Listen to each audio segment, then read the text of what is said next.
오늘 나눌 말씀은 출애굽기 20장 1절에서 2절 말씀입니다.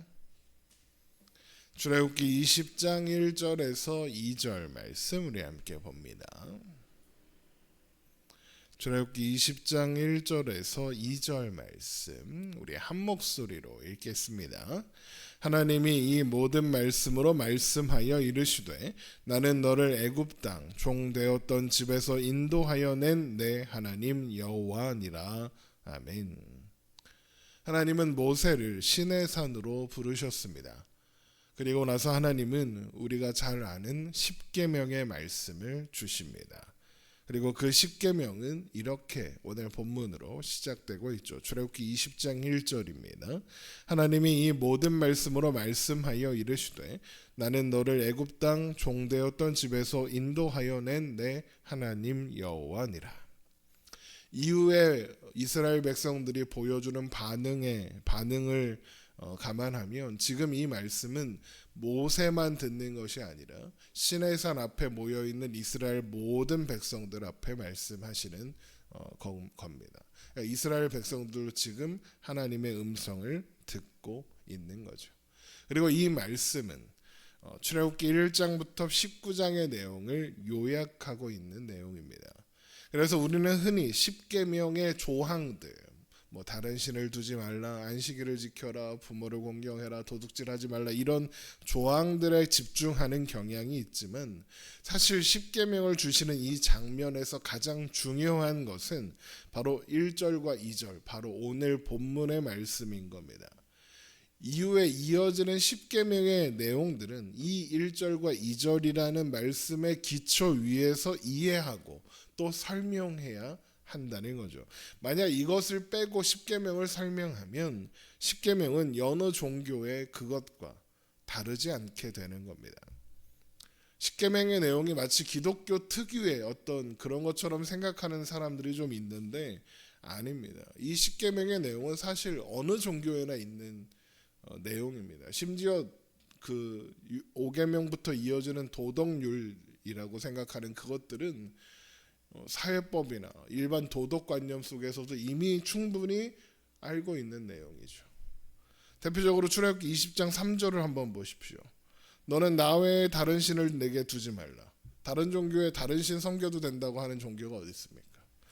또 이어지는 2계명 우상을 만들지 말라. 또 절하지 말아라. 이거 다 대부분의 종교에서 강조되는 내용 아니겠습니까? 대부분의 종교에서 신이 자신 말고 다른 신 섬겨도 된다. 내 영역에다가 다른 신을 갖다 놓아도 된다. 이러는 신은 없습니다. 여러 가지 신을 섬기는 다신교의 경우도 마찬가지입니다. 여러 가지 신을 섬겨도 되는 것처럼 보이지만 각 신이 고유의 영역이 있고 그 고유의 영역을 침범하지 않기 때문에 여러 신을 섬겨도 된다고 하는 거지. 여러 신을 섬겨도 신경 쓰지 않는 거지. 다른 신이 자신의 영역을 침범해도 된다. 이런 의미는 아닌 겁니다. 그래서 사도행전을 보면 다신교인 로마의 신을 섬기는 자들이 바울을 핍박하고 교회를 핍박하는 겁니다. 왜요? 자신들의 영역이 자신들이 섬기는 신의 영역이 침범당했다고 생각한 거죠. 그러니까 1계명이나 2계명도 어느 종교에나 있는 그런 조항인 겁니다. 마찬가지로 3계명 7절에 있는 대로 너는 내 하나님 여호와의 이름을 망령되게 부르지 말라. 이 계명도 또 4계명 안식일을 거룩하게 기억하여 거룩하게 지키라는 계명도 다른 종교에서 비슷한 조항을 다 찾아볼 수 있고 이어지는 5계명부터 10계명의 내용도 보면 일반적인 도덕률이고 일반적인 가르침입니다. 내 부모를 공경하라, 살인하지 말라, 간음하지 말라, 도둑질하지 말라, 거짓말하지 마라, 내 이웃의 집을 탐내지 말라. 다 뻔한 내용이라는 것이죠. 십계명이 다른 종교나 또 인간들의 어떤 가르침과 그 내용만 보면 다르지 않다는 겁니다. 그러면 십계명이 어떻게 다른 종교나 인간들의 가르침과 차별점을 갖고 특별해질 수 있습니까?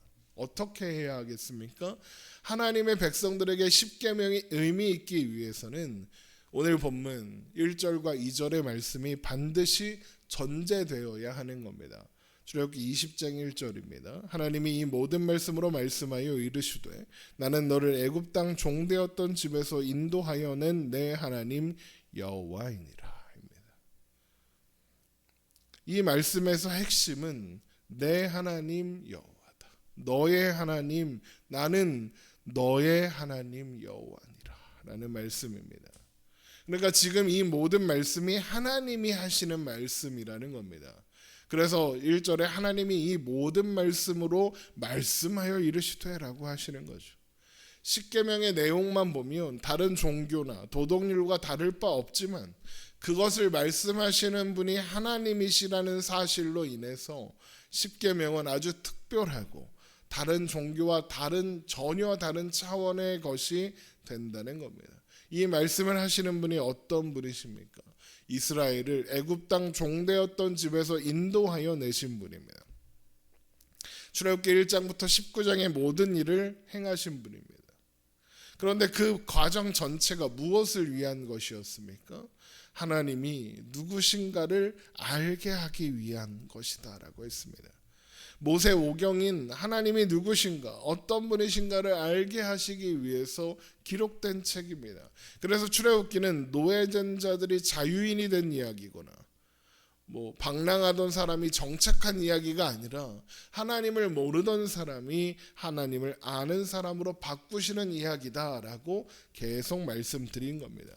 그러면 이제까지 우리가 살펴본 출애굽기 또 창세기에서 살펴본 하나님은 어떤 분이십니까? 우리를 위하시는 분이시죠. 우리를 위해 일하시는 분입니다. 하나님은 우리에게 일을 시키시는 분이 아니라 우리를 위해 일하시는 분입니다. 그래서 하나님의 말씀은 하나님이 하실 일에 대한 것이거나 하나님이 하신 일에 대한 것들이었습니다. 하나님이 하실 일은 언약, 약속의 형태로 반드시 이루겠다고 맹세로 보증하셔서 주셨습니다. 그리고 그 일을 행하사 하나님이 하신 일을 알게 하셨습니다. 하나님이 하신 일의 결과를 보여주셨습니다. 또한 그래서 하나님의 말씀에는 인간이 달성해야 하는 어떤 조건이나 자격이나 임무가 나오지 않았습니다. 모든 것이 하나님의 일이고 하나님이 행하시는 일이니까요. 하나님은 사람에게 이것을 이루어내라, 저것을 만들어내라 하지 않으십니다. 인간이 해내야 하는 하나님의 일은 없는 겁니다.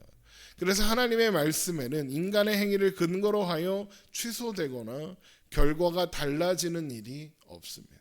하나님의 행동은 이미 결정되어 있고 인간의 어떤 행위나 어떤 일들이 조건이 될 수 없기 때문에 그렇습니다. 이런 맥락으로 하나님의 하나님 되심의 맥락을 기억하며 십계명을 보면 그 의미는 전혀 다른 것이 되는 겁니다. 먼저 3절에 너는 나 외에 다른 신들을 내게 두지 말라 하시는 이유가 뭐겠습니까? 하나님이 다른 신 섬기면 막 화나서 그런 겁니까? 이렇게 말씀하시는 이유는 우리에게 하나님이 하시는 모든 일들이 우리를 위한 일이라고 했잖아요. 그럼 이 말씀도 하나님을 위한 말씀이 아니라 우리를 위한 말씀이겠죠. 이게 무슨 뜻이겠습니까? 하나님께서 우리에게 말씀하시는 겁니다. 너에게는 다른 신이 필요하지 않다고요. 왜요? 이제까지의 과정을 한번 떠올려 보십시오. 물을 주관하시는 분 하나님이십니다. 가축과 농사를 주관하시는 분도 하나님, 흑암을 주관하시는 분도 하나님, 하늘과 땅의 바다를 또 주관하시는 분 하나님, 인간의 먹거리를 주관하시는 분도 하나님, 전쟁에 이기게 하시는 분도 하나님, 고치시는 분도 하나님, 다 하나님이십니다. 창조 세계에 하나님이 주관하지 않으시는 영역이 없습니다. 그러니 다른 신이 왜 필요하겠습니까? 또한 그래서 우상을 만들거나 우상하게 절할 필요가 없습니다. 왜요? 하나님을 떠올릴 만한 무언가를 만들 필요가 없습니다. 우상을 만들어서 하나님께 잘 보일 필요가 없습니다. 온 우주 만물이 하나님의 소유고 하나님을 드러내고 있습니다. 하늘을 봐도 하나님이 보이고 땅을 봐도 하나님이 보입니다. 우리가 뭘 만들어서 하나님 이거 하나님이에요, 잘 만들었죠, 이거 안 해도 하나님은 우리를 사랑하시고 기뻐하십니다. 또한 그러니까 하나님의 이름을 망령되게 부르면 안 된다 하시는 겁니다. 망령되게 부른다. 하나님의 이름을 헛되게 부른다는 겁니다. 하나님의 이름을 헛되게 부른다는 게 뭡니까? 고대 종교에서 신의 이름을 아는 것은 신의 권세를 이용한다, 이런 것을 의미했습니다. 그러니까 신의 이름을 부르는 것이 일종의 주문이었던 거죠. 신의 이름을 부르면 신의 능력을 사용할 수 있다, 이렇게 생각한 겁니다. 그런 게 하나님의 이름을 망령되이 부르는 겁니다. 하나님의 능력을 사용하기 위해 하나님의 이름을 주문처럼 사용하는 거죠. 그거 하지 말라고 하시는 겁니다. 왜요? 그럴 필요가 없으니까요. 하나님의 이름이 어떤 종교적 비밀을 갖고 있는 것도 아니고, 특별한 사람만 알아야 되는 것도 아니고, 하나님이 그 이름을 불러야만 반응하는 분도 아니고, 하나님은 부르기 전에 우리가 부르기 전에도 응답하시는 겁니다.